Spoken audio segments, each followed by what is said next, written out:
നമസ്കാരം.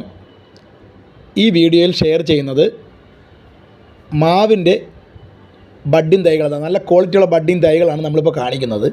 അപ്പോൾ ഈ ബഡ്ഡിംഗ് തൈകൾ നമ്മൾ സെലക്ട് ചെയ്യുമ്പോഴും നമ്മൾ ഒരുപാട് കാര്യങ്ങൾ അറിഞ്ഞിരിക്കണം. അതുപോലെ തന്നെ നമ്മൾ നടുമ്പോഴും ഒരുപാട് കാര്യങ്ങൾ നമ്മൾ അറിഞ്ഞിരിക്കണം. ബഡ്ഡിംഗ് തൈകളാണ്, അപ്പോൾ നമ്മൾ കൃത്യമായ ഇടവേളകളിൽ അതിൻ്റെ വളം നമ്മൾ കൃത്യമായി കൊടുക്കണം. ആദ്യം നമ്മൾ നടാൻ കുഴിയെടുക്കുമ്പോൾ തന്നെ 2.5 അടി മിനിമം താഴ്ചയുള്ള കുഴികൾ, അല്ലെങ്കിൽ ഇപ്പം ഡ്രമ്മുകളിലൊക്കെ നടാം. വലിയ ഡ്രമ്മുകളിലൊക്കെ നടുമ്പോൾ അതിൻ്റെ അടിയിൽ വെള്ളം കൃത്യമായി വാർന്നു പോകുന്നുണ്ടോ എന്നുള്ള നമ്മൾ നല്ലതുപോലെ നോക്കണം. മണ്ണിലാകുമ്പോൾ ആ ഒരു പ്രശ്നം വരത്തില്ല. പിന്നെ നമ്മൾ മണ്ണിൽ നടുമ്പോൾ അടിസ്ഥാന വളങ്ങളായ എല്ലുപൊടി, വേപ്പം പുണ്ണാക്കൊക്കെ കൃത്യമായി ഇട്ട് വേണം നമ്മൾ നടാനും.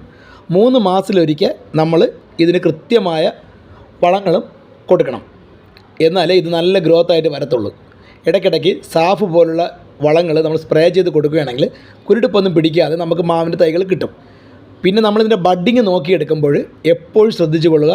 ഇത് സാധാ നമ്മുടെ മാവിൻ്റെ സാധാ കമ്പുകളിലാണ് മിക്കതും ബഡ് ചെയ്തിരിക്കുന്നത്. അപ്പോൾ നമ്മൾ ബഡ് ചെയ്യുന്ന ഭാഗം നമ്മൾ കൃത്യമായിട്ട് നോക്കിയെടുക്കുക. നല്ല ബഡ്ഡിങ്ങിൻ്റെ ലക്ഷണങ്ങളാണ് ഈ കാണുന്നത്.